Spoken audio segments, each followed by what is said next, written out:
Bonjour, voici une réflexion sur les fêtes de Pâques et en quoi, aujourd'hui encore, elles peuvent nous intéresser ou pas.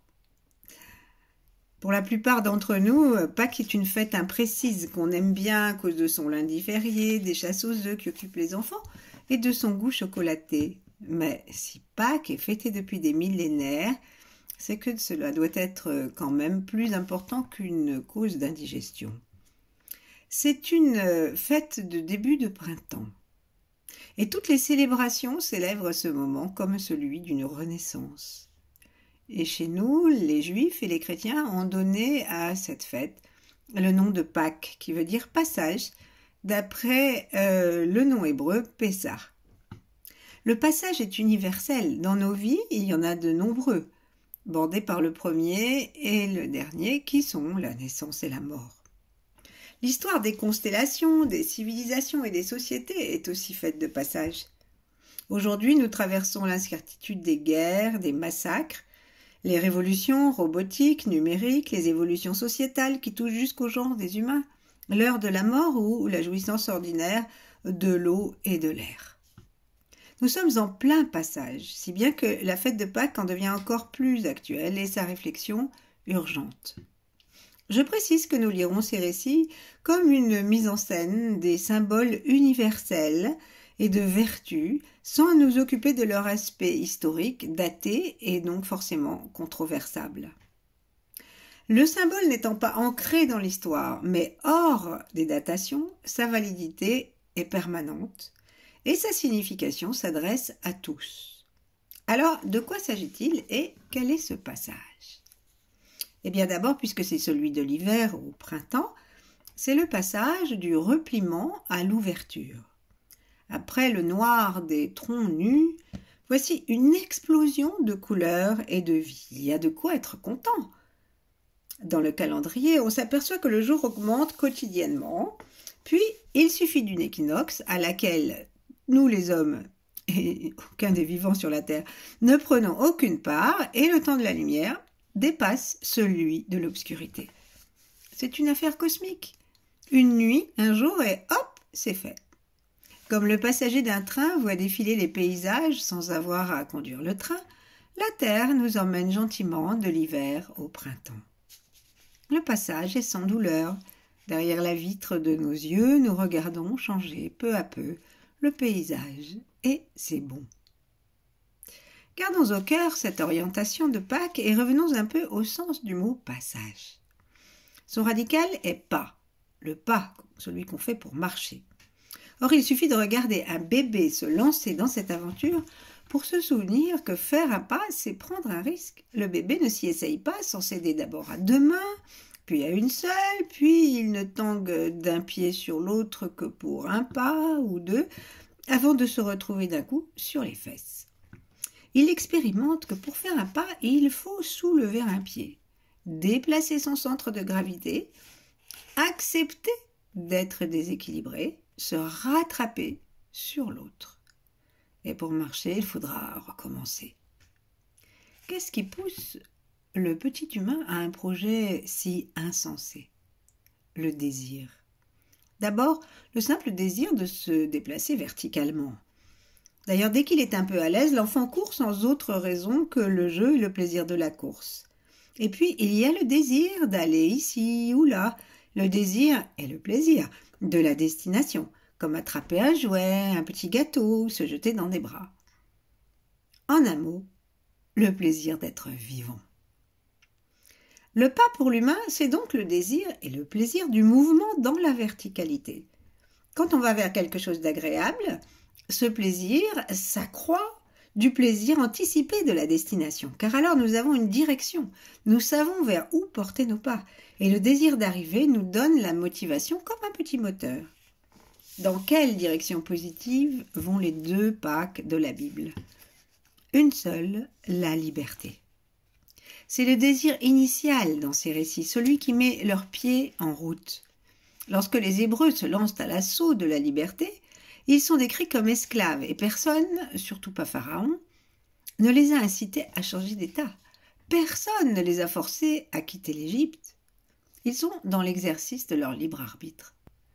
Chez les chrétiens, quand Jésus prend le chemin de la croix, il dit en Jean 10, 18, « Ma vie, nul ne la prend, mais c'est moi qui la donne. » C'est le désir de vivre sans chaîne qui jette à travers le désert le peuple hébreu entier des petits aux vieillards. C'est le désir d'offrir cette vie à autrui sans chaîne qui pousse le Christ au grand passage.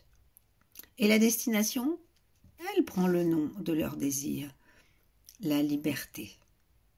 Pour les esclaves hébreux, il s'agit d'arriver dans un pays où coule le lait et le miel, un pays de paix et d'abondance, débarrassé de l'exploitation économique et politique de Pharaon.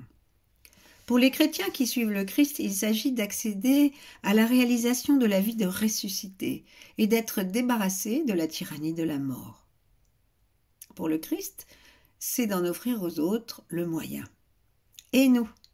Nos destinations ne sont pas forcément les mêmes que celles des héros de la Bible, mais elles peuvent aussi l'être que nous désirions vivre une vie de ressuscité, qu'on appelle l'éveil ou un pays de cocagne.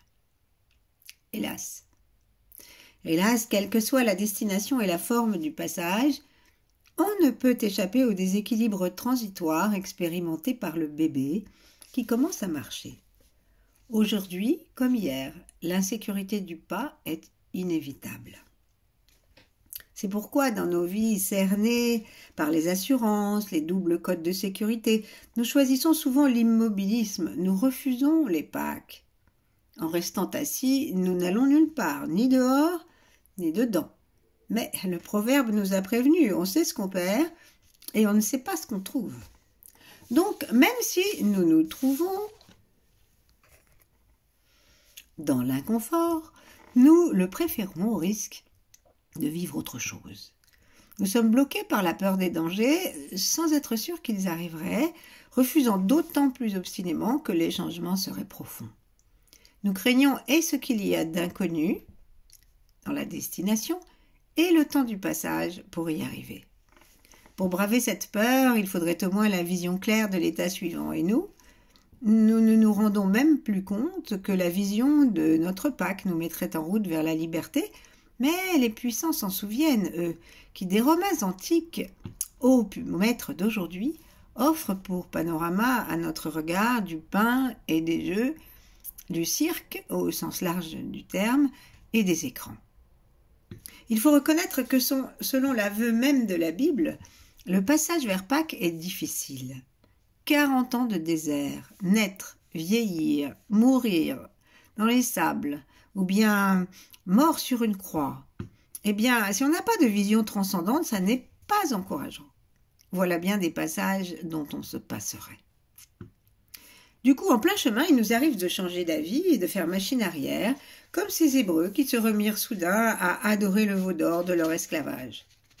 Sans compter que regarder en arrière n'est pas conseillé à qui veut aller de l'avant, ce genre de revirement est dangereux. Nous ne sommes plus à notre place nulle part, ni où nous étions, ni où nous voulons aller. C'est que l'appel du connu et la crainte de l'avenir sont très puissants. Le Christ lui-même, avant la croix, a demandé à Dieu s'il était possible de passer à côté du supplice, et il a résolu la question comme on sait, tout en remarquant en Jean 12, 27, « Maintenant, mon âme est troublée ». Si de tels maîtres se troublent, on comprend que les êtres ordinaires que nous sommes reculent. Oui, mais pas tout le temps. Nous le sentons parfois en nous, ce désir d'être plus heureux, d'être autrement, de libération, ce désir de plus d'espace dans nos vies. Nous rêvons à comment cela serait, la vie dans un autre cadre, avec un autre métier, une autre personne, dans un autre état d'esprit. Peut-être même que nous donnons un nom divin à cette destination quand nous nous rendons compte que rien d'autre ne nous intéresse vraiment que la découverte de notre véritable nature, comme disent les bouddhistes. Nous pouvons être comme tractés par ce désir et cette vision, et comme aspirés, mais je veux dire aspirés au sens propre du mot, par la prescience de la destination. Alors malgré toutes les craintes, si nous écoutons ce désir profond avant de le refouler, nous décidons d'accepter le déséquilibre du passage et de faire le premier pas. Nous entrons ainsi dans le processus de Pâques. Et là, tout de suite, nouveau problème. Nous sommes démunis devant les changements à apporter, car nous n'y connaissons pas grand-chose. Nous ne savons pas exactement comment nous y prendre, ni où aller, ni par où, et parfois même pour un changement mineur. Si ce n'est pas la peur, c'est le découragement qui guette. C'est pourquoi même dans nos vies ordinaires, pour les passages et les changements les plus bénins, nous cherchons des guides, des guidages, des guidances, des coachs. La surabondance des vidéos tutoriels dans tous les domaines et le succès du GPS sont une preuve constante de ce besoin. Il nous arrive aussi de nous trouver, nous, en position de guide à notre échelle, parents, professeurs, dépositaires d'une quelconque compétence. Comment nous comportons-nous? Gardons la question à l'esprit, tandis que nous nous intéresserons aux artisans du passage de Pâques, Moïse et Jésus, au cas où ça nous suggérerait des modifications. Ces guides ont pour point commun qu'ils connaissent le chemin, ce qui n'est pas le cas de tous les coachs. Ils peuvent donc faire rempart contre tout ce qui empêche nos passages, nos peurs, nos découragements, notre ignorance. D'autre part, ils remplissent une condition de base qui ne court pas les rues non plus. Ils ne sont qu'amour. Moïse en a eu bien besoin, envers son peuple lent, trouillard et récalcitrant. Au bout de 40 jours de marche, alors qu'il y était arrivé au seuil de la terre promise, il a refusé d'y pénétrer, si bien que le pauvre Moïse s'est coltiné 40 ans de désert au milieu d'un peuple de râleurs et jusqu'à sa propre famille, prête à le désavouer à la moindre occasion. Jamais pourtant il n'a dit avec mauvaise humeur, comme nous pourrions le faire, « Bon puisque c'est comme ça, je me barre. » Non.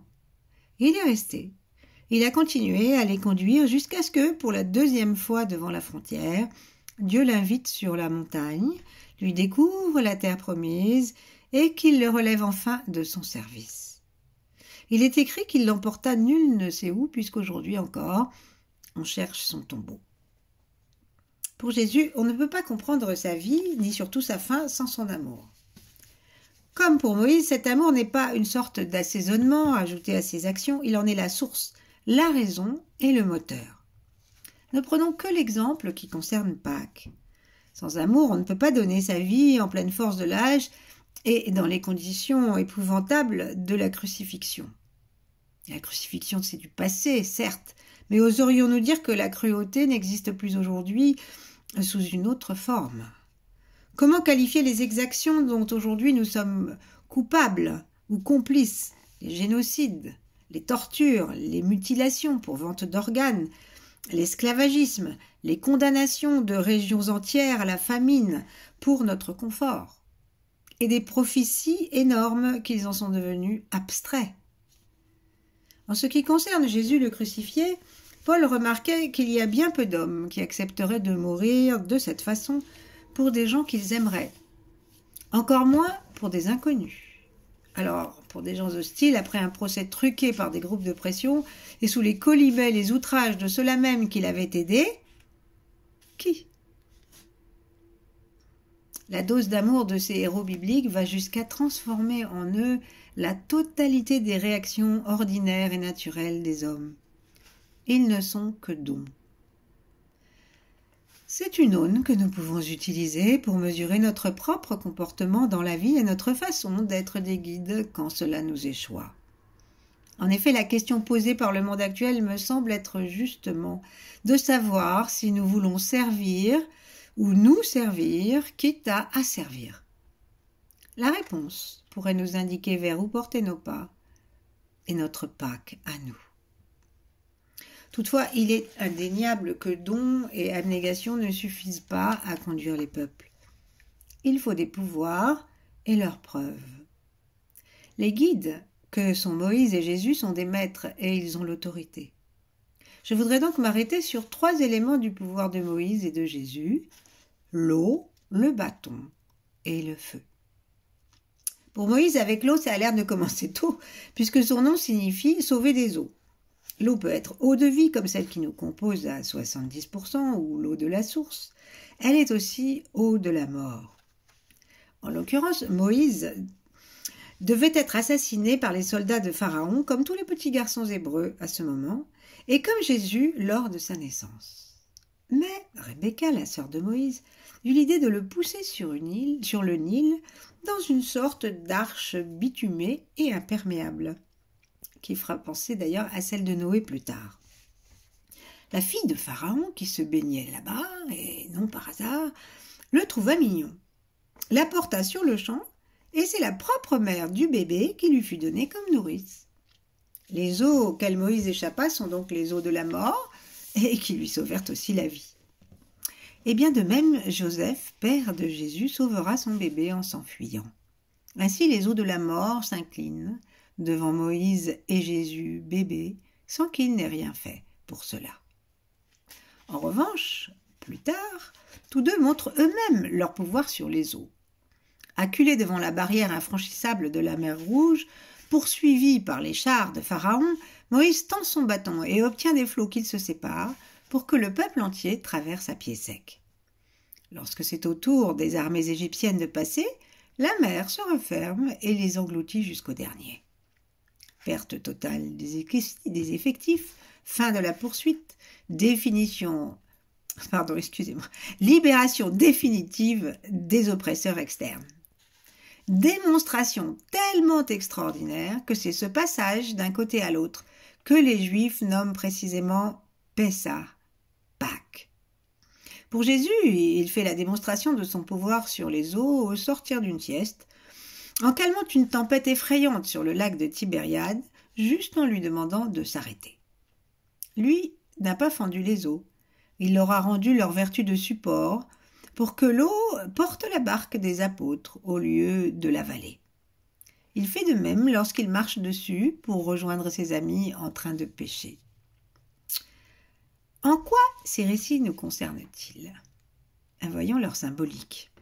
Traditionnellement, on assimile les eaux au yin, au féminin, à la vie sur la terre, et d'ailleurs sans elles, nous n'aurions pu nous former dans le ventre maternel. Elles sont aussi reliées aux émotions et à l'inconscient, tandis que l'esprit est relié à l'esprit et au conscient. Les eaux vont avec l'obscurité et la mort, tandis que le feu va avec la lumière.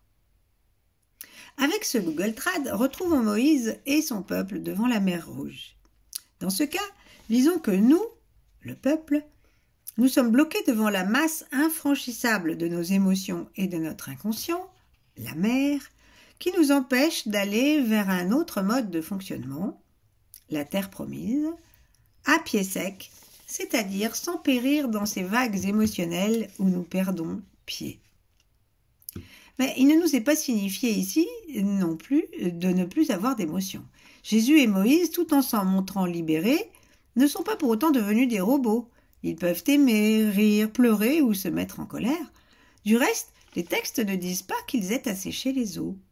Les maîtriser leur suffit. Ces récits nous posent donc la question. Quel rapport entretenons-nous avec nos émotions ? Est-ce un rapport de force ? Et dans ce cas, qui mène qui ? Comment comprendre maintenant Pharaon ? Pharaon, ses chars et ses soldats, que Dieu semble exterminer sans aucun état d'âme. Pharaon représente le pouvoir et le pouvoir oppresseur. Au contraire d'un bon berger qui prend soin de ses brebis, Pharaon ne prend soin de ses immigrés que juste assez pour qu'ils produisent sans crever et l'enrichissent. Cette figure est de tous les temps. On peut s'arrêter là et calquer simplement Pharaon sur les dirigeants actuels de la planète. Le texte nous inviterait alors à surmonter nos émotions et travailler notre inconscient pour faire la révolution sur la Terre jusqu'à la rendre vivable pour tous les êtres. C'est déjà un gros programme. Mais poussons un peu. Si la mer représente nos états intérieurs, Pharaon aussi. Qui est-il en nous avec son armée ? Il suffit de se regarder vivre une demi-journée pour émettre une hypothèse et en avoir une idée. Qu'avons-nous d'innombrable en nous depuis le matin, à l'assaut de notre tranquillité innée et oubliée, qui nous occupe, nous juge, nous oblige, nous inquiète et nous sépare du reste du monde, qui ne nous lâche pas, qui nous poursuit si nous voulons nous enfuir hors de son pouvoir, ne serait-ce qu'un instant. Qu'est-ce qui nous retient dans les ornières du connu? Qu'est-ce qui nous écrase sous son pouvoir dictatorial pour être exclusivement servi, nous laissant juste assez d'espace pour survivre et le nourrir? La réponse explicite vient des bouddhistes. Le pouvoir de Pharaon, c'est le mental. La pensée qui ne s'intéresse qu'à elle, colonise et dévore tout jusqu'à devenir l'unique despote de notre vie le temps de notre existence, jusqu'à ce que mort s'ensuive. Prenons un exemple de saison. Nous pensons soudain du chocolat. Eh bien, je parierais que cette pensée risque de nous mener par le bout du nez jusqu'au chocolat. Les pensées qui nous traversent donc, les unes après les autres, les unes sur les autres, achevées, inachevées, seules ou en bande organisée avec des images et des sons, nous laissent-elles du répit? Est-ce que c'est nous qui les décidons? Même le bonheur, elle le commente. Connaissons-nous la liberté du silence? Les armées de Pharaon viennent du passé des Hébreux. Or, nos pensées aussi sont des vagues du passé. Nous sommes rarement créatifs, inventeurs, libres, du simple fait déjà que nous pensons avec des mots vieux et chargés, avant même que nous ne les employions. Si on nous dit pipi caca, par exemple, quelque chose de différent se manifeste en nous que si on nous dit glace à la fraise. Je me trompe? Nous fonctionnons donc plutôt comme une IA peu fiable qui réagence le passé d'une autre façon pour se faire croire que c'est du nouveau. Nous avions aimé Trouville? Eh bien, cette année, nous irons à Deauville. Ensuite, nos pensées sont nourries de ce qu'on appelle les mémoires. De même que nous avons les yeux de papy, nous avons le rire cristallin de maman et les prédispositions à tel ou tel comportement ou métier. Comme nos ancêtres, nous sommes charcutiers ou un télo de père en fils. En d'autres termes, ce qui se trouve par défaut à notre disposition, c'est un stock d'informations. Beaucoup sont excellentes et utiles, mais du fait qu'elles nous viennent du passé, elles sont souvent insuffisantes et devenues obsolètes. Et puis elles sont souvent douloureuses. Regardons les générations qui nous ont précédées. Il y en a des épreuves, des drames, des guerres et des échecs inscrits dans notre ADN.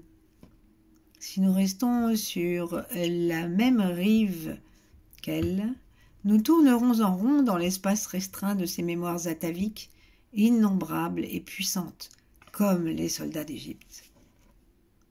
On peut donc interpréter les armées de Pharaon comme ce passé qui nous poursuit et qui n'hésite pas, en cas de besoin, à nous tuer plutôt que de nous en voir libérés.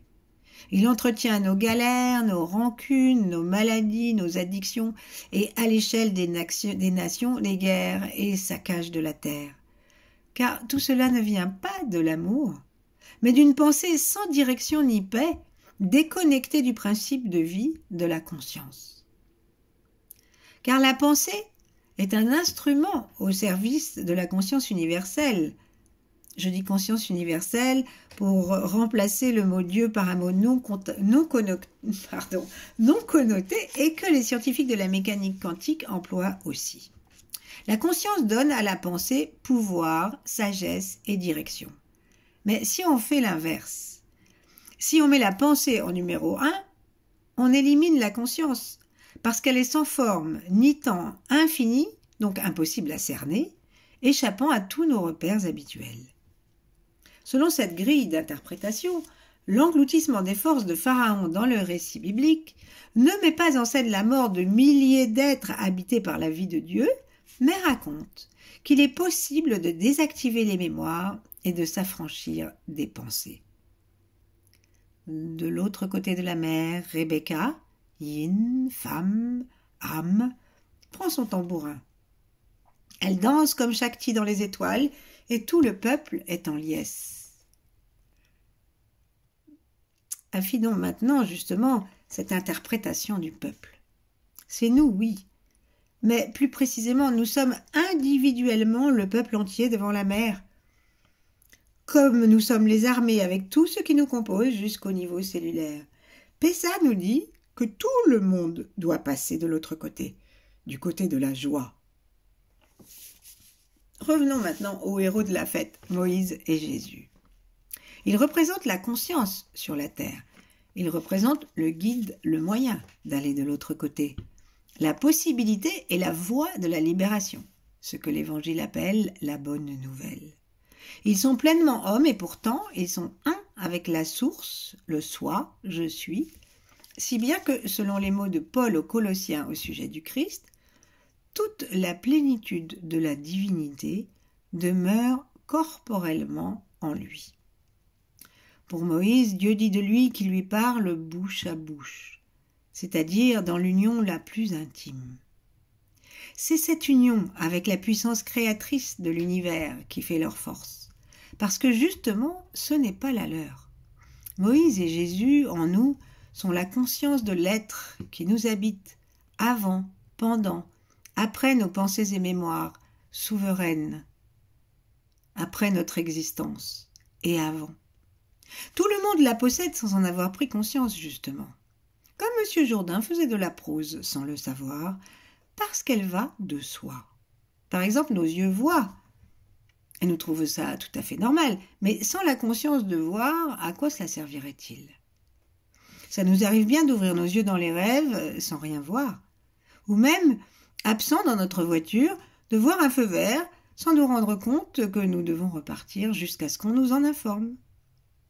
Que tous nos sens s'éteignent et c'est le noir du sommeil profond, ou peut-être de la mort. La conscience, c'est la clé USB de notre existence. Si on la débranche, plus de programme. Mais la clé n'est pas détruite, la comparaison s'arrête là, car le soi n'est pas un objet, il n'a ni limite ni date de péremption.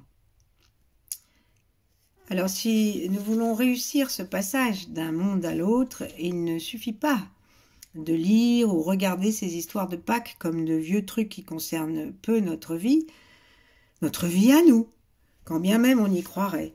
Il faut, comme dit Paul, devenir ce réceptacle corporel de toute la plénitude de la divinité. Comment ?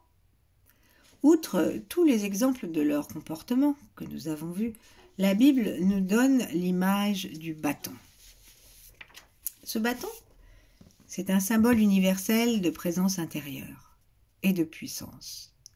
Lien entre le haut et le bas, il signifie que l'énergie de son porteur circule entre lui-même et Dieu, avec toutes les conséquences qu'on imagine et celles que la Bible raconte.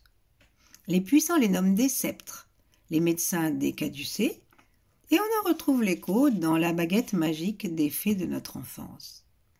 Moïse reçut de Dieu l'ordre de toujours le garder dans sa main, ce bâton, c'est-à-dire de rester toujours uni à sa divinité, verticale, conscient et éveillé.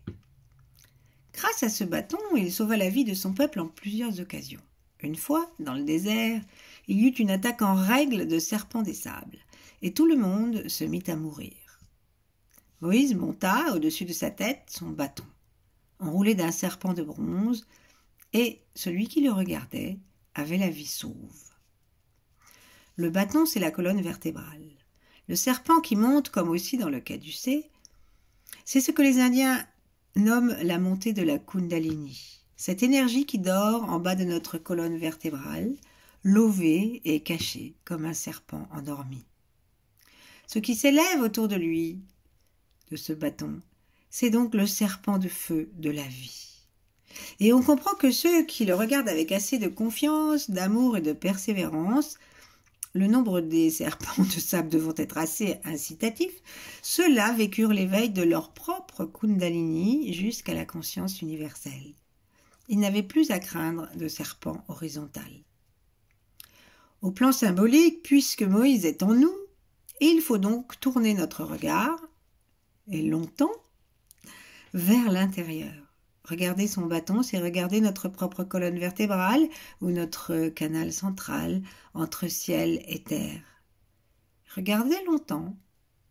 Cela s'appelle contempler ou méditer. On a dit pour Jésus que son bâton c'était le bois de la croix et que lui-même crucifié était le signe de la Kundalini élevée jusqu'en haut. D'ailleurs, les évangiles précisent que la crucifixion eut lieu sur un lieu élevé nommé Golgotha, c'est-à-dire lieu du crâne. Observons encore, si la croix est notre colonne ascendante, Que faut-il y crucifier pour que montent les serpents de feu? C'est simple, ce qui nous en éloigne, à savoir cette conviction que nous sommes séparés de l'unique et seulement horizontaux à quelques centimètres près. En logique de base, ce n'est pas possible. S'il n'y a qu'une unité, tout est dedans. Et pourtant, bizarrement, ça nous paraît le seul possible, tant nous seuls sommes convaincus de vivre séparés de l'univers, des autres, et parfois même coupés de nous. Mais qui nous en a convaincus? Ceux qu'on nous en a dit, ceux qu'on a appris, ceux qu'on a admis. Et avec tout ça, nous sommes créés cette personne que nous devons insérer plus ou moins harmonieusement au milieu des autres quand nous ne devons pas les fuir comme des loups. Au plan symbolique, la croix nous informe qu'il faut crucifier l'ego qui se croit séparé pour retrouver notre unité originelle, comme le firent Moïse et Jésus, et de nombreux sages et saints dans le monde d'aujourd'hui, indépendamment des religions et des traditions. Alors, dit le récit, quand il arrive à la résurrection, nos yeux s'ouvriront et plus rien ne sera comme avant. Ouvrir les yeux, c'est littéralement le sens du grec qu'on a traduit par ressusciter. Egerté. Il s'est éveillé, dit l'ange aux femmes venues avec les aromates. Or, éveil est le mot universellement utilisé pour raconter cette expérience de compréhension de l'âme, ce bonheur de la réalité que tout est un. La terre nous est promise parce que c'est la nôtre, mais c'est une terre sans terre. La reconnexion à l'être, source de béatitude et de paix.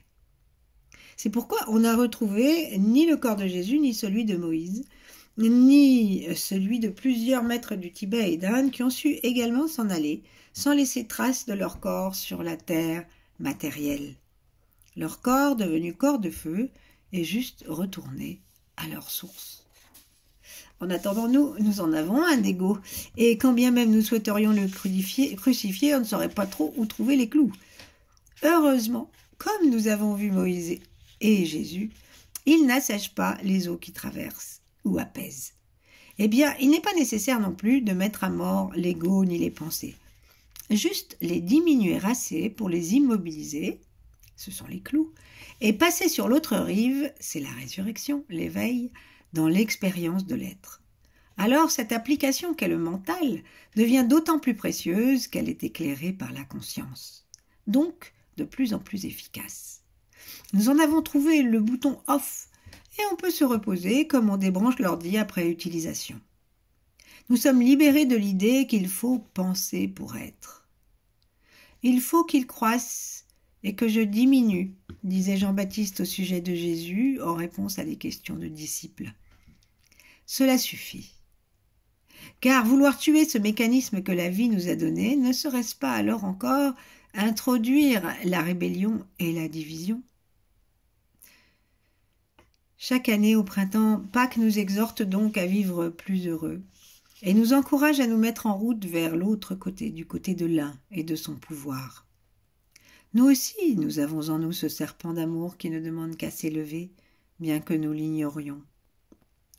Nous sommes, nous aussi, ce feu que Moïse devait cacher en voilant son visage quand il redescendait de la montagne. Ce feu que les apôtres ont contemplé sur la montagne quand Jésus s'est montré transfiguré, puis dans son corps de gloire après la mort. Ce corps de lumière qui ne meurt plus, cette puissance, cet amour, cette beauté, c'est nous. Enfin, virtuellement.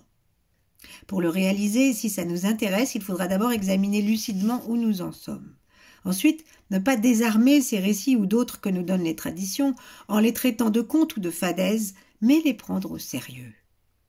Il faudra rencontrer ou retrouver le désir d'être universellement.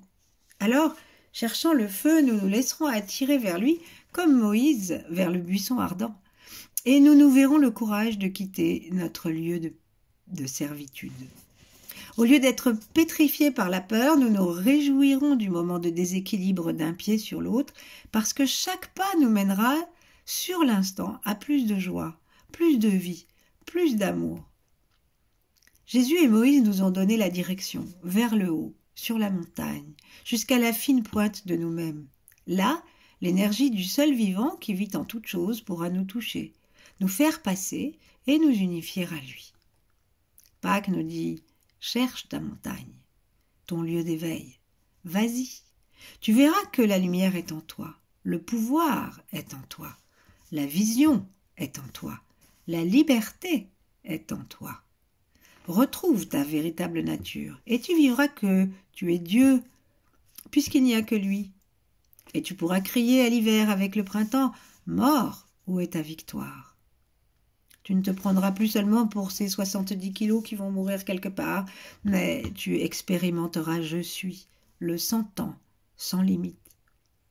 Dans cette liberté et ce pouvoir, tu vivras joyeusement, généreusement et en pleine santé le reste de ton existence sur la terre. Et si tu ne veux pas de cette aventure, eh bien tu es libre de partir comme de rester. Si tu restes, tu sais où tu es et tu sais où tu vas. Si tu pars, la terre de la conscience ouverte t'est promise. Cette promesse est symbolisée par l'œuf de Pâques. À l'intérieur de la coquille se trouve le germe de la vie, à l'intérieur de nous aussi. Et quand il éclot, le poussin ne ressemble plus à un œuf. Il est le même et un autre. Finalement, la question est enfantine. Voulons-nous aller à la chasse à l'œuf ?